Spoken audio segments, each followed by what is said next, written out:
Pizza খাওয়ার পর আমি এখানে একটু ফুচকা খেয়ে নিয়েছিলাম, আর পাশে এখানে প্রোগ্রাম হচ্ছিল সরস্বতী পুজো উপলক্ষে। আর দেখো কত সুন্দর লাগছে সরস্বতী মাকে। আমরা সরস্বতী পুজোর দিন ঘুরতে বেরোইনি, তাই মিঠির পাপা বললো যে চলো আজকে ঘুরে আসি, তো সেই জন্য আমরা বেরোছিলাম। আর দেখো বকুলতলা মোড় এখানে কত সুন্দর লাগছিল সরস্বতী মাকে, আর প্যান্ডেলটা খুব সুন্দর।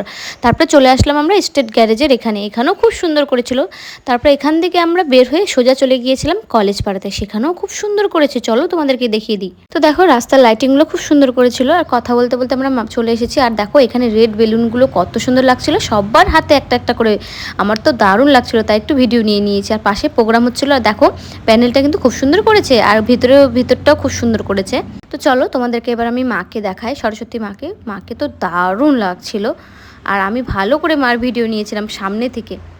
পাশে তো প্রোগ্রাম হচ্ছিল, তাই মিঠির যা নাচ কি আর বলবো, তোমরা একটু দেখো, মিঠি সেই নাচ করছিল। দেখো মিঠি মাকে দেখে প্রণাম করছিল, আমার দেখে মনটা ভরে গেল। আর এখানে সেলফি জোন বানিয়েছিল, তো আমরা সেলফি তোলার চান্স পাইনি, অনেক ভিড় হয়ে গিয়েছিল, তো আমরা এবার বাড়ি চলে গিয়েছিলাম।